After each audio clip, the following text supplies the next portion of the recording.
say goodnight and go.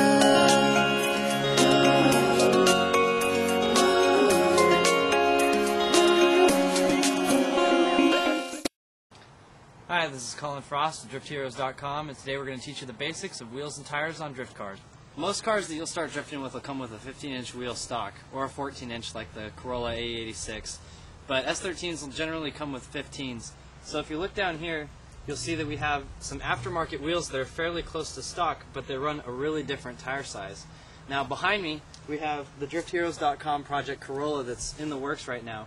And it's wearing on one side some stock wheels that run a 185/60/14, which is a tire with a fairly fat sidewall, but it's pretty common to run. Now these right here are some 15/7 wheels with fairly high offset, which might not be too good with those who are real concerned about style, but they'll make good spares. The tire size, you can read right here, it's 195/50/15. Don't worry so much about the letter in there when you're talking about tire sizes. Now 195 talks about the width of the tire. So obviously the wider tire you run, the more grip you'll have. That means you'll actually run a fast drift. Now with higher power cars, you're allowed to run a bigger tire size, but with the lower powered cars like our Corolla here is going to be, we're going to run nothing bigger than a 195.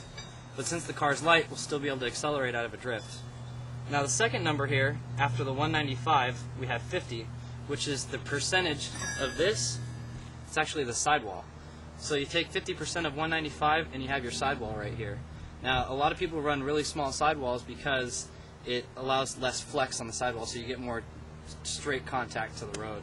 And the last one, of course, is the wheel size. So with the Corolla, you'll want to run a 14 or 15-inch rim. Any bigger than that, and you'll start to run into some issues with power. But on S13s or S14s, any cars with a little bit higher power, you can run pretty much anything you want.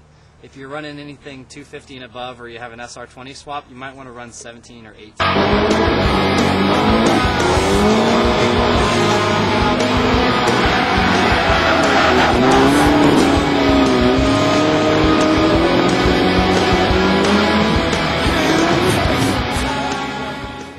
Since most of the time you're going to be jacking up the rear tires, you got to make sure that the front isn't going to want to roll back on you, since you don't have an e-brake to pull up to make sure it doesn't move. Now there's two routes to go with this. One is to have some wood you can just stick under the tire, make sure it doesn't go anywhere. But since you might not always remember that at a drift day, you can take a water bottle with a little bit of water in it, stick it under your tire, and when you roll your car back, it'll create a lot of pressure there and act as its own kind of wedge. So that might be something you might want to employ at the next drift day, but I recommend investing in some wood. Something that's really important to remember when you head out to the track is that tire changing facilities might not always be easy to get to or available at the track. So you always want to make sure that you have your tires on your rims when you get there. Another good thing that might be nice to remember is a box of latex gloves. You can't get dirty in there, even if you don't end up working on your car. You might want to keep these around. It keeps your steering wheel clean, and it keeps your girlfriend off you for having dirt under your nails. Before you're ready to stick the jack under the car and jack it up, you want to make sure that you have your lug nuts a little bit loose.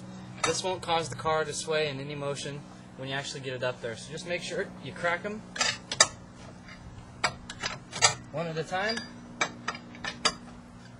so that they're not super tight. That way when you get the car up, they'll come right off.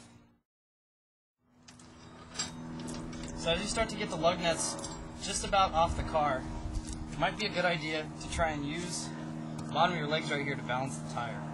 So we're just going to pull these last ones off right here. Got one left. Just lift with your arms. And have our junk tire. Ready? Now, bigger wheels, this can be a bigger pain, but just go ahead and get nice and cozy with the car and balance the tire on your knees so you have plenty of leeway to find where the holes are and stick it on there.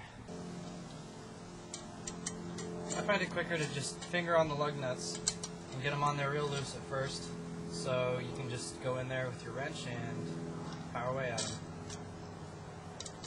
Something to keep in mind is that when you're doing this, you don't need to make it too tight. You just need to make them tight enough to actually lift the wheel to where they're centered. So you might want to try that with your legs right here. Is lift it up so they're not resting on the top of your what the hell's that thing called?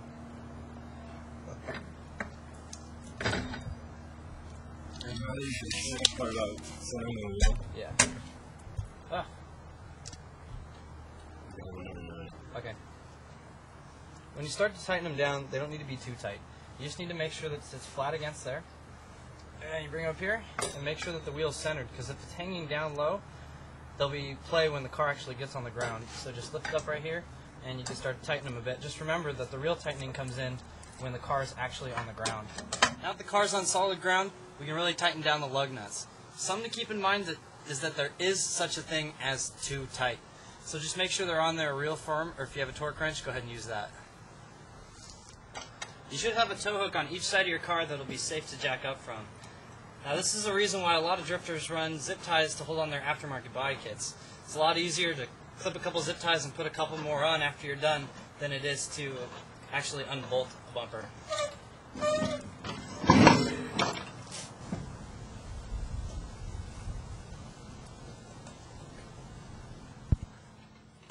Well, that's it for this episode of Drift Heroes. We'd like to thank driftlines.com with an S for supplying us with these great fitting fiberglass fenders and side skirts.